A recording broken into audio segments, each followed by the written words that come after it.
नंदनवन जंगल में टुनटुनी चिड़िया अपनी दो बेटियों पिंकी और लाली के साथ रहा करती थी। एक साल पहले ही उसके पति टूना चिड़ा की मौत हो गई थी। तभी से घर की और दोनों बेटियों की सारी जिम्मेदारी टुनटुनी पर आ गई थी। टुनटुनी मेहनत मजदूरी करके किसी तरह से अपनी दोनों बेटियों और अपना पेट पालती थी। एक दिन टुनटुनी जब सुबह के समय खाना बना रही थी, तब उसकी छोटी बेटी पिंकी चिड़िया कहती है, मम्मा, हमारे स्कूल में ना एक फंक्शन होने वाला है, उसके लिए हमें फीस चाहिए और हमारी मंथली फीस भी अभी बकाया है। टुनटुनी कहती है, बेटा, तुम चिंता मत करो, कब तक है तुम्हारे स्कूल का फंक्शन, मुझे बता देना, मैं किसी तरीके से फीस का इंतजाम कर दूंगी। और तुम्हारी मंथली फीस कितनी बकाया है वो भी बता देना, मैं उसे भी दे दूंगी, तुम किसी भी प्रकार की चिंता मत करना। और टुनटुनी अपनी दोनों बेटियों के लिए और अपने लिए खाना निकालती है और तीनों लोग बातें करते हुए खाना खाने लगती हैं। टुनटुनी कहती है, पिंकी बेटा, एक एक पैसे का इंतजाम मैं कैसे करती हूँ, ये तो तुम दोनों जानती हो ना। लाली बेटा, क्या तुम्हें भी कुछ चाहिए? अगर चाहिए हो तो मुझे बता देना। लाली कहती है, हाँ माँ, मुझे भी फीस चाहिए, मेरे सर ने भी कहा है कि अगर फीस नहीं दिया तो अगले महीने से पढ़ने मत आना। फिर टुनटुनी कहती है, बेटा, आज मैं अपनी मालकिन से जरूर बात करूंगी, तुम दोनों बिल्कुल भी चिंता मत करो, तुम्हारी फीस समय पर जमा कर दूंगी। आज मैं मालकिन से कुछ एडवांस पैसे मांग लूंगी, हो सकता है वो दे दें। अच्छा, तुम दोनों जल्दी से अपना खाना खत्म करो और स्कूल जाओ और मैं भी अपने काम पर निकलती हूँ। इस तरह से टुनटुनी कहकर अपने काम पर जाने लगती है और उसकी दोनों बेटियां स्कूल चली जाती हैं। स्कूल जाते समय पिंकी कहती है, अच्छा मम्मा, आज मैं सिंगिंग कंपटीशन में अपना नाम लिखवा लूंगी। टुनटुनी कहती है, हाँ बेटा, जरूर लिखवा लो। इसके बाद पिंकी स्कूल चली जाती है और टुनटुनी चिंता में पड़ जाती है और कहती है, हे भगवान, आज मालकिन से पैसे मांगूंगी तो वो मुझे दे दें, नहीं तो मैं क्या करूंगी। और अपने काम पर चली जाती है। वो बहुत चिंतित लग रही थी। जैसे ही वह मालकिन के घर में एंटर करती है, उसकी मालकिन पहले से ही भड़की हुई थी क्योंकि टुनटुनी को आने में लेट हो गया था। वह कहती है, देखो टुनटुनी, अगर तुम्हें मेरे यहाँ काम करना है तो समय से आया करो, मैं इतना इंतजार नहीं कर सकती, मैं किसी और को रख लूंगी। देखो, सारा घर गंदा पड़ा है, किचन भी गंदा हुआ पड़ा है, खाना भी नहीं बना है, कैसे करोगी इतनी जल्दी सब कुछ। टुनटुनी कहती है, मालकिन, आप बिल्कुल भी चिंता मत करो, मैं सारा काम कर लूंगी, आप बस मुझे आधे घंटे का समय दे दो।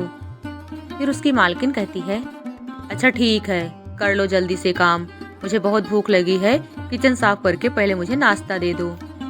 इस तरह से टुनटुनी अपने काम में जल्दी जल्दी से जुट जाती है और झाड़ू पोछा जल्दी से खत्म करके किचन का काम खत्म करने लगती है और जल्दी से अपनी मालकिन को नाश्ता देके किचन भी साफ कर देती है, क्योंकि आज तो उसे मालकिन से पैसे भी मांगना है। और सारा काम खत्म करने के बाद जब टुनटुनी मालकिन के पास आकर बैठती है और कहती है, मालकिन, आज आप मुझे कुछ पैसे एडवांस में दे दीजिए, मेरी बेटियों को फीस देना है, अगर फीस नहीं दिया तो उन्हें स्कूल से निकाल देंगे।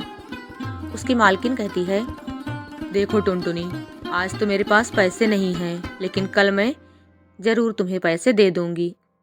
और ऐसे ही दिन बीतने लगते हैं। पिंकी अपनी 12वीं की परीक्षा अच्छे अंकों से पास करती है और लाली भी बीए की परीक्षा पास कर लेती है। और पिंकी अपनी माँ से एक दिन कहती है, मम्मी, मैंने 12वीं की परीक्षा बहुत ही अच्छे अंकों से पास की है, अब मैं शहर जाकर पढ़ना चाहती हूँ और साथ में वहीं पर जॉब भी करना चाहती हूँ। पिंकी की बात सुनकर टुनटुनी थोड़ी दुखी हो जाती है और कहती है, पिंकी बेटा, थोड़े दिनों तक मेरे साथ यहीं पर रहो ना, यहीं पर पढ़ाई कर लो, अभी तुम शहर में अकेले कैसे रह पाओगी, अभी तो तुम बहुत छोटी हो। पिंकी कहती है, माँ, आप बिल्कुल भी चिंता मत करो, मैं अपनी व्यवस्था कर लूंगी, मेरी एक दोस्त वहाँ पे रहती है, वो मेरे रहने की व्यवस्था कर देगी, आप केवल कुछ पैसे मुझे दे दीजिएगा, जिससे मैं वहाँ पर रहने के लिए सामान खरीद लूंगी। टुनटुनी कहती है, ठीक है बेटा, जो तुम्हें सही लगे वही करो। तुम वहाँ पर पढ़ना चाहती हो तो जाकर पढ़ो। तुम दोनों की खुशी में ही मेरी खुशी है।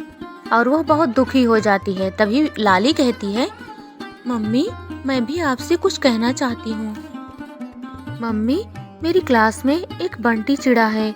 मैं उसे पसंद करती हूँ और वो भी मुझे पसंद करता है। मैं उसे आपसे मिलवाने के लिए ले आऊंगी, अगर आपकी परमिशन हो तो। हम दोनों शादी करके शहर में बसना चाहते हैं। हम गांव में नहीं रहना चाहते मम्मी। यहाँ गांव में हमारा कोई फ्यूचर नहीं है मम्मी। हम वहाँ पर अच्छी जॉब कर लेंगे और अच्छी जिंदगी जिएंगे। टुनटुनी बेचारी कुछ नहीं बोल पाती है और हाँ में सिर हिला देती है। और अगले ही दिन लाली बंटी चिड़ा को साथ लेकर घर आती है टुनटुनी से मिलाने के लिए। कुछ देर सभी शांति से एक दूसरे को देखते रहते हैं। उसके बाद बंटी चिड़ा बोलता है, आंटी जी, मैं आपकी बेटी को बहुत खुश रखूंगा। मैं उसे बहुत पसंद करता हूँ। उसे कोई भी तकलीफ नहीं होने दूंगा। हम दोनों शहर में बहुत ही अच्छी जिंदगी जिएंगे। आपको चिंता करने की कोई जरूरत नहीं है। बस आप हमें अपना आशीर्वाद दीजिए कि बस हम अपने नए जीवन में खुश रहें। टुनटुनी रोने लगती है और कहती है, बेटा मैं भी यही चाहती हूँ कि मेरी दोनों बच्चियाँ जहाँ रहें खुश रहें। तुम दोनों के ऊपर मेरा आशीर्वाद हमेशा रहेगा। तुम दोनों जहाँ रहो खुश रहो, लेकिन मुझे अपना हाल समाचार देते रहना, क्योंकि मैं अपनी दोनों बच्चियों के बिना नहीं रह सकती। इनके पिता के जाने के बाद इन्हें देखकर ही मैं जिंदा हूँ। बेटा तुम सब लोग खुश रहो। बंटी चिड़ा कहता है, आंटी जी आप बिल्कुल चिंता मत करो। आपकी बेटी लाली मेरे साथ बहुत खुश रहेगी। और इस तरह से टुनटुनी बंटी और लाली की शादी करवा देती है और दोनों को विदा करती है बहुत ही दुखी मन से। और पिंकी भी अपने जॉब के लिए शहर के लिए रवाना हो जाती है। और अब टुनटुनी दोनों बेटियों को विदा करके अपने घर में अकेली रह जाती है और बहुत ही दुखी मन से बैठी हुई सोच रही थी कि अब मैं कितनी अकेली हो गई हूँ। मेरी दोनों बेटियों के जाने के बाद अब मेरा कोई सहारा नहीं बचा है। तभी उसकी पड़ोसन सलोनी कौवी आ जाती है और टुनटुनी उससे पूछती है, क्या हुआ सलोनी बहन, कैसे आना हुआ? अच्छा हुआ आप आ गई, मेरा भी थोड़ा मन लग जाएगा। मेरी दोनों बेटियों के जाने के बाद मेरा तो कहीं जैसे मन ही नहीं लगता है। सलोनी कहती है, टुनटुनी बहन, आपकी दोनों बेटियों को गए तो 2-3 महीने हो गए हैं। उन्होंने कोई खत वत भेजा कि नहीं? आपसे कभी मिलने भी नहीं आई। फोन भी तो नहीं करती हैं दोनों आपको। आपके पास तो एक फोन भी नहीं है। आपको तो उनकी बहुत याद आती होगी ना। उनके जाने के बाद आपका है ही कौन अब अपना कहने वाला? टुनटुनी दुखी हो जाती है और कहती है, नहीं नहीं सलोनी बहन, मेरी दोनों बेटियां मुझे बहुत प्यार करती हैं। जैसे मैं उन्हें नहीं भूल पाती, वो भी मुझे एक पल के लिए भी भूल नहीं पाती होंगी। मेरी दोनों बेटियां जरूर अपने काम में व्यस्त होंगी, नहीं तो वो मुझसे जरूर मिलने आती। काश उनका एक फोन ही आ जाता या फिर खत ही आ जाता तो मुझे भी तसल्ली मिल जाती। सलोनी कौवी कहती है, ठीक है टुनटुनी बहन, उम्मीद रखिए, हो सकता है आपकी दोनों बेटियां आपसे मिलने आए ही। ठीक है, अब मैं चलती हूँ, आप अपना ध्यान रखिएगा। सलोनी कौवी के जाने के बाद टुनटुनी अपनी दोनों बेटियों को याद करते हुए रोने लगती है। इसी तरह से दिन बीतने लगते हैं। अब वह इतनी बीमार हो गई थी कि काम करने के लिए बाहर भी नहीं जा पाती थी और उसके घर का राशन खत्म होने वाला था और सर्दियां भी आने वाली थी। किसी तरह से उसके दिन कट रहे थे।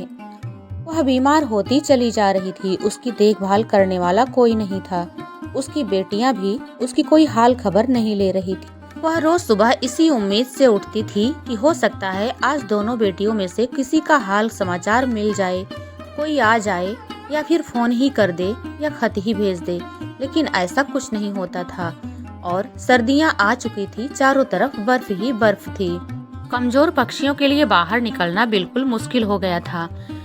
ठंड में बेचारी टुनटुनी बिना गर्म कपड़ों के अपने घर में ठिठुर कर रह जाती थी। उधर शहर में उसकी दोनों बेटियां बहुत ही विलासितापूर्ण और आनंद का जीवन जी रही थी। दोनों अपनी माँ को जैसे भूल ही गई थी। उन्होंने न तो अपनी खबर दी और न ही अपनी माँ की खबर ली।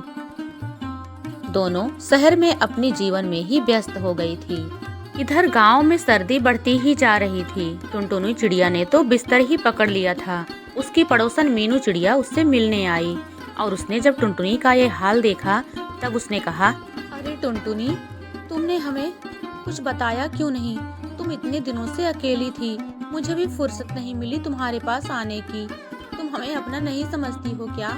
तुम्हारी ऐसी हालत हो गई है, तुम एक बार भी हमें कह देती तो हम तुम्हारी मदद कर देते। तुम्हारी बेटियों को कम से कम फोन ही कर देते या खत लिख देते। अच्छा, तुम अब आराम करो, मैं तुम्हारे लिए कुछ खाने के लिए लेके आती हूँ और दवाई भी ले आती हूँ, और उसके बाद हम तुम्हारी बेटियों को खबर कर देंगे। ये तो अच्छा हुआ कि सलोनी कवि ने मुझे तुम्हारे बारे में बता दिया, नहीं तो मुझे कभी पता ही नहीं चलता और पता नहीं तुम्हें क्या हो जाता।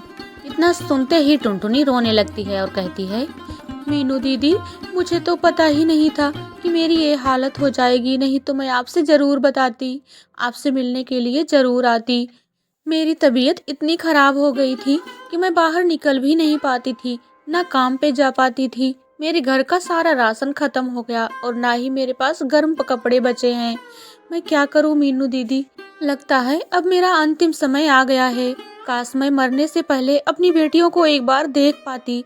मीनू दीदी, कृपा करके मेरी बेटियों को खबर कर दीजिए, मैं मरने से पहले उन्हें एक बार देखना चाहती हूँ। इतना कहकर टुनटुनी चिड़िया फूट फूट कर रोने लगती है और मीनू चिड़िया उसकी दोनों बेटियों के पास फोन कर देती है और अपनी माँ की ऐसी हालत फोन पर सुनकर दोनों बेटियों को अपनी गलती का एहसास होता है और दोनों जल्द से जल्द अपनी माँ के पास पहुँचना चाहती हैं और जल्द ही दोनों बेटियाँ अपने गांव, अपने घर पहुँच जाती हैं और अपनी माँ की ऐसी हालत देखकर दोनों बहुत शर्मिंदा होती हैं और बहुत दुखी भी होती हैं। दोनों बेटियों को अपने सामने देखकर टुनटुनी बहुत खुश हो जाती है। जो उसने जीवन की उम्मीद खो दी थी, जैसे वह उसे वापस मिल जाती है और उसकी हालत में जैसे तुरंत ही सुधार होने लगता है। दोनों बेटियों को भी अपनी गलती का एहसास होता है। दोनों अपनी माँ से माफी मांगती हैं और कहती हैं कि जहाँ हम रहेंगे वहीं अब आपको भी अपने साथ ही रखेंगे, आपको कभी भी अकेला नहीं छोड़ेंगे। और टुनटुनी भी रोने लगती है और बहुत खुश हो जाती है। दोनों बेटियां अपनी माँ के गले लग जाती हैं।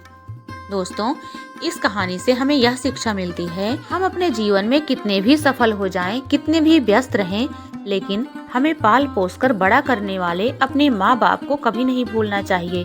से बचपन में हमारी देखभाल करके हमारे माँ बाप हमें बड़ा करते हैं, पढ़ाते लिखाते हैं, उसी तरह से बुढ़ापे में हमारे माँ बाप को भी हमारी बहुत आवश्यकता होती है, उन्हें देखभाल की जरूरत होती है। दोस्तों, कहानी पसंद आई हो तो प्लीज लाइक, शेयर, सब्सक्राइब कर दीजिएगा। मिलते हैं नेक्स्ट वीडियो में, तब तक के लिए धन्यवाद।